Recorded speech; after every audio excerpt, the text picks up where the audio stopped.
2 విందులు. ఒక ఊర్లో ఇద్దరు అన్నదమ్ములు. అన్న చాలా భాగ్యవంతుడు. తమ్ముడు పాపం అమిత బీదవాడు. తమ్ముడు ఒకనాడు సంపాదన కోసం దేశాంతరం బయలుదేరుతూ దారిలో తినటానికి భార్యని ఏమైనా చేసి ఇమ్మని అడిగాడు. భార్య 5 మినప సున్నుండలు చేసి గుడ్డలో మూట కట్టి ఇచ్చింది. అతను ఆ మూట కర్రకు తగిలించుకుని కర్ర భుజాన వేసుకుని బయలుదేరాడు. పోగా పోగా చీకటి పడే సమయానికి ఒక పెద్ద చెరువు, దాని పక్కన వెదురు పొద కనిపించాయి. ఆ చెరువులో కాసిన నీళ్లు తాగి భుజం మీద మూట వెదురు పొదలో ఒక గడ్డకు తగిలించి ఆ రాత్రి అక్కడే పడుకుని నిద్రపోయాడు. కొంత పొద్దాకగా అతనికి మెలకు రాలేదు. తీరా అతను లేచేసరికి రాత్రి మంచుకు తడిసి వంగి పడిపోయిన వెదురుగడ ఎండకు పైకి నిలబడింది. దాంతోపాటు అతను మినపసున్నుండల మూట పైకెళ్ళింది. మళ్ళీ సాయంకాలం అయితే గాని మూట కిందకు రాదని గ్రహించి అతను ఆకలితోటే మళ్ళీ నిద్రపోయాడు. ఆ సమయంలో ఆకాశంలో తిరుగుతున్న 5 గంధర్వులు మినపసున్నుండల వాసన తగిలింది. వెదురుగడ్డకు వేలాడుతున్న మూట చూశారు. దాన్ని విప్పి అందులో ఉన్న 5 సున్నుండలు 5గురు తిన్నారు. చెరుగొట్టును నిద్రపోయే మనిషిని చూసి అతనికి భీద స్థితికి జాలిపడి సున్నుండలకు బదులు ఒక చిన్న పెట్టెను ఆ మూటలో ఉంచి గంధర్వులు వెళ్ళిపోయారు. అతను లేచేసరికి సాయంకాలం అయింది. వెదురుగడకి వంగి ఉంది. ఆఖరి దహించుకుపోతుండటం వల్ల అతను ఆత్రంగా మూట దించుకొని విప్పు చూసేసరికి పెట్టి కనిపించింది. అతను ఆశ్చర్యంతో దాని మూత తెరిచాడు. వెంటనే పెట్టిలోండి 2 గంధర్వ స్త్రీలు బయటికి వచ్చి పంచభక్ష పరమాన్నాలతో అతని ముందు భోజనం ఉంచి తిరిగి పెట్టెలోకి మాయమయ్యారు. అతని భోజనం చేసి సంతోషంతో పెట్టె తీసుకుని ఇంటికి వెళ్ళి భార్యకి సంగతంతా చెప్పాడు. మర్నాడు అతను ఊళ్ళో వాళ్ళందరినీ పిలిచి పెట్టె సహాయంతో వచ్చిన వారందరికీ షడ్రసోపేతంగా విందు చేశాడు. వచ్చిన వారంతా పెట్టెను గురించి వింతగా చెప్పుకుంటూ వెళ్ళిపోయారు. తమ్ముడికి కలిగిన అదృష్టం గురించి భాగ్యవంతుడైన అన్నకు అసూయ కలిగింది. పెట్టె దొరికిన వృత్తాంతమంతా అన్న తమ్ముడి వల్ల తెలుసుకున్నాడు. భార్య ప్రోద్బలం వల్ల అటువంటి పెట్టె తాను కూడా సంపాదించుకు రావాలనుకున్నాడు. భార్య చేత మినపసుండలు చేయించుకుని తాను కూడా తమ్ముడు వెళ్ళిన దారినే బయలుదేరాడు. వెళ్ళి ఇతను కూడా చెరువు దగ్గరికి చేరుకున్నాడు. వెదురు పొదకు మూట తగిలించి పడుకుని నిద్రపోయినాడు. ఎప్పటిలాగానే 5గురు గంధర్వులు అటుగా వెళ్తున్నారు. మునపసుండి ఉండల వాసన పసిగట్టి విప్పి చూశారు. ఒకసారి పెట్టె ఇస్తే తృప్తి చెందక వీడు మళ్ళీ వచ్చాడు. చాలా ఆశపోతుడుగా ఉన్నాడే అనుకున్నారు. మినపసుండుండలను తిని వాటికి బదులుగా మరొక పెట్టె పెట్టి వెళ్ళిపోయినారు. మర్నాడు సాయంకాలం వెదురు కిందకి వంగగానే అన్న మూట విప్పి చూసుకున్నాడు. మూటలో పెట్టుంది. తన పని నెరవేరింది కదా అని సంతోషంతో పెట్టెతో సహా ఇంటికొచ్చి భార్యకు చూపించాడు. వారి ఆనందానికి మేరలేదు. మరుసటి రోజున అన్న కూడా ఊళ్ళో వాళ్ళందరినీ విందుకి పిలిచాడు. అందరూ వచ్చి బంతులు తీరి కూర్చున్నాడు. అన్న జాగ్రత్తగా పెట్టి మూత తెరిచాడు. తెరిచేసరికి అందులోంచి అతిథికి 2 మంగళ్ళు పోమలతో సహా బయటికి వచ్చారు. ప్రతి అతిథికి ఒక మంగళి గట్టిగా పట్టుకుంటే రెండో మంగళి నున్నగా గొరగసాగాడు. కొద్దిసేపట్లోనే అందరి తల్లు బోడిగుండ్లయ్యాయి. తర్వాత మంగలి వాళ్ళంతా పెట్టెలోకి తిరిగి వచ్చి మాయమయ్యారు. ఆ రోజు ఆ ఊళ్ళో అన్నను తిట్టని వారు లేరు. అతను ఆలస్యం చేయకుండా తనకు దొరికిన పెట్టెను సముద్రంలో పారేయించి తన అత్యాశకు తగిన ప్రాయశ్చిత్తం జరిగిందని తెలుసుకున్నాడు. 3 కోడళ్ళు. అనగనగా ఒక ఊరు. ఆ ఊరిలో ఒక అత్తే, ఆ అత్తకి తగ్గ 3 కోడళ్ళు. ఆ 3 కోడళ్లకు ఒక్క నిమిషం కూడా పడేది కాదు. ఎప్పుడూ ఏదో ఒక తగులాట ఉండేది.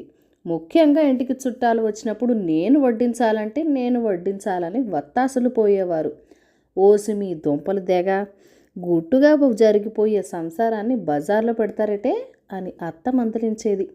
అయినా కోడళ్ళు తగువులు తెగేవి కావు. చివరికి విసుగెత్తి ఇంట్లో చేయవలసిన పని పాటలు అత్త 3కి పంచింది. భోజనాలప్పుడు పెద్ద కోడళ్ళు విస్తళ్ళు వేసి మంచినీళ్లు పెట్టాలి. రెండో కోడలు అన్నీ వడ్డించాలి. 3వ కోడలు విస్తళ్ళు తీసి దిబ్బ మీద పారేయాలి. ఈ ఏర్పాట్లతో పని పాటలు సక్రమంగా సాగిపోతున్నాయి. కోడళ్ళు పోట్లాట్లు మానేశారు. అత్త చాలా సంతోషించింది. ఇక సంసారానికి ఎలాంటి రద్దీ లేదనుకుంది. ఇలా ఉండగా ఒక రోజున ఆ ఇంటికి చుట్టాలొచ్చారు. అత్త కోడళ్ళను పిలిచి ఎవరి పనులు వాళ్ళు త్వరగా శుభ్రంగా చేసుకుపోండి అని చెప్పింది. 3 కోడళ్ళు సరేనంటే సరే అన్నారు. చుట్టాలు కాళ్ళు కడుక్కుని వచ్చి పీటల మీద కూర్చున్నారు. పెద్ద కోడలు త్వరగా విస్తళ్ళు వేసి నీళ్లు పెట్టింది. బంధువులు సంతోషించారు. రెండో కోడళ్ళు వచ్చి గబగబా చేసిన 4 పిండి వంటలు వండించుకుపోయింది. అంతా తొందరగా వడ్డించినందుకు కూర్చున్న వాళ్ళంతా విస్తుపోయారు. ఇంతలో మూడో కోడలు వచ్చి వడ్డించిన విస్తళ్ళన్నీ గబగబా ఎత్తేసి దిబ్బ మీద పారేసింది. కూర్చున్న వాళ్ళు ఒకరి ముఖం ఒకళ్ళు చూసుకున్నారు. అత్త ముఖమింత చేసుకుని, ఏమిటి దర్రా అంది. ఏమున్నది, నువ్వు చెప్పినట్ల ఎవరి పని వాళ్ళు త్వరగా చేసుకున్నాం కదా అత్తయ్య అన్నారు ముగ్గురు కోడళ్ళు ఒక్కసారిగా. నల దమయంతి. పూర్వం నిషిధ దేశానికి నలుడు రాజుగా ఉండేవాడు. భరతఖండాన్ని ఏలిన 6 చక్రవర్తుల్లో ఈ నలమహారాజు ఒకడు. అతని పెళ్ళి చాలా చిత్రంగా జరిగింది. ఒకనాడు నలుడు వనవిహారం చేస్తూ ఉండగా ఒక హంస అతనికి చిక్కింది. ఆ హంస నలుడి దగ్గర విదర్భ దేశపు రాజకుమార్తె అయిన దమయంతి అందచందాలు, గుణగణాలు వర్ణించింది. నలుడు దమయంతిని మోహించేటట్టు చేసింది. ఆ తర్వాత ఆ హంస విదర్భకు వెళ్ళి నలుడికి చిక్కినట్లుగానే దమయంతికి కూడా చిక్కి ఆమె దగ్గర నలుడి అందచందాలు, గుణగణాలు పొగడింది. దమయంతికి కూడా నలుడి మీద మోహం కలిగింది. ఆ హంస రాయబారం ఫలితంగా నలదమయంతులిద్దరూ ఒకరినొకరు వివాహం చేసుకోవాలని నిశ్చయించుకున్నారు.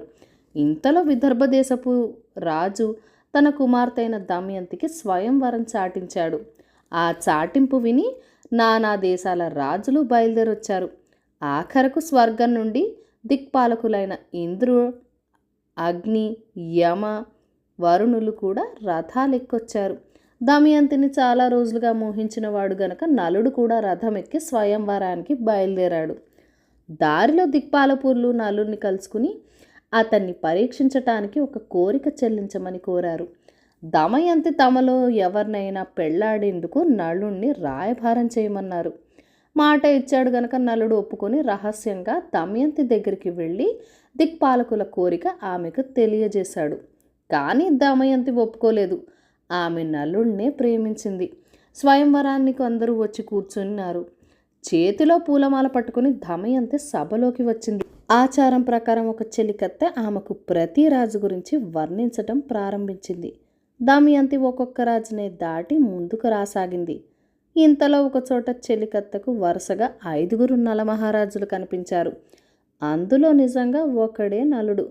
మిగిలిన 4 ఇంద్రాగ్ని, యమవరుణులు. ఆ 5 చూడగానే దమయంతి దిగ్భ్రాంతి చెంది నిజమైన నలుడిని చూపమని దిక్పాలకులను ప్రార్థించింది. ఆమె అచంచలమైన ప్రేమకు మెచ్చుకొని దిక్పాలకులు తమ యథార్థ స్వరూపాల్ని ధరించారు.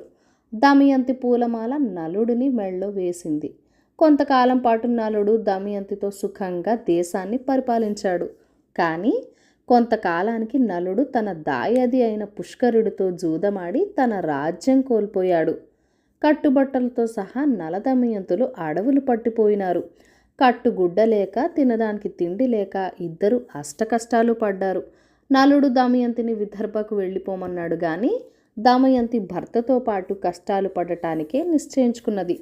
తన వెంట ఉండటం వల్ల దమయంతి కష్టాలు పడుతుందని, తాను లేకపోతే పుట్టింటికి వెళ్ళిపోతుందని గ్రహించి నలుడు ఒక రాత్రి వేళ దమయంతిని ఒంటరిగా విడిచి వెళ్ళిపోయాడు. దమయంతి భర్త కోసం చాలా దుఃఖించింది. ఎన్నో ప్రయాసలు పడి ఆఖరకు విదర్భ చేరుకుంది. వెంటనే నలుడిని వెతికించడానికి అన్ని వైపులా మనుషులను పంపించింది. దమయంతి విడిచిన తర్వాత నలుడు అరణ్యంలో పోతూ ఉండగా ఒక పాము కరిచింది. ఆ విషయానికి అతని శరీరం అంతా నల్లగా అయిపోయింది. అతను గుర్తుపట్టలేకుండా మారిపోయాడు. ఈ అవకాశం చూసుకుని నలుడు బహుముఖుడు అనే పేరుతో రుత్నపర్ణ మహారాజు దగ్గర వంటలవాడిగా చేరాడు. నలుడు వంట చేయటంలో కూడా గొప్ప నేర్పరి. నలపాకం, భీమపాకం అనే మాటలు మీరు వినే ఉంటారు. దమయంతి పంపిన వారిలో ఒక బ్రాహ్మణుడు ఋతుపర్ణుడి రాజ్యానికి కూడా వచ్చాడు. బహుముఖుడిని చూశాడు. అతను నలుడే అయి ఉండాలని పసికట్టాడు. ఆ వార్త పట్టుకుని విదర్భ వెళ్ళాడు. బహుకుడు నలుడో అవునో కాదో తేల్చుకోవటం ఎట్లా? దమయంతికి ఒక చక్కని ఉపాయం పన్నింది. నలుడికి అశ్వహృదయం అనే విద్య తెలుసు. అతను గుర్రాలను వాయువేగంతో తోలగలడు. అందుచేత కాల వ్యవధి లేకుండా ఋతుపర్ణుని విదర్భకు రప్పించితే రథాన్ని తోలటానికి నలుడే పూనుకుంటాడు.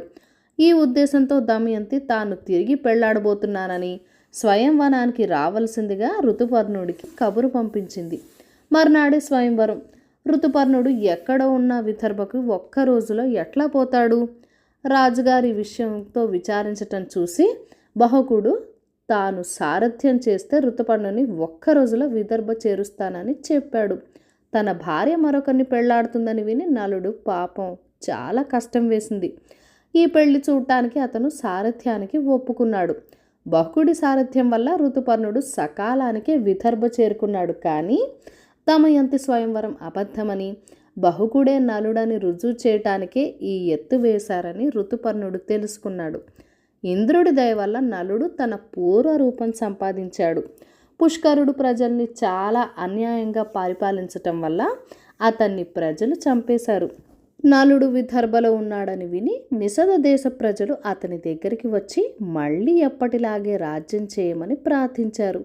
నలుడు వారు కోరిన ప్రకారం తిరిగి నిషధ దేశానికి రాజే దమయంతితో చిరకాలం సుఖంగా జీవించాడు. కథ కంచికి మనం ఇంటికి. ఇలాంటి మరిన్ని మంచి వీడియోస్ కోసం, కథల కోసం మన ఛానల్ని ఫస్ట్ టైం చూస్తున్నట్లయితే కనుక ప్లీజ్ సబ్స్క్రైబ్ చేసుకుని మీ సపోర్ట్ ఇవ్వండి. అలానే మీ అమూల్యమైన ఫీడ్బ్యాక్ అండ్ సజెషన్స్ నాతో కామెంట్ సెక్షన్లో కూడా షేర్ చేసేయండి. మన కథల్ని లైక్ చేయండి. Thank you for watching. Bye bye.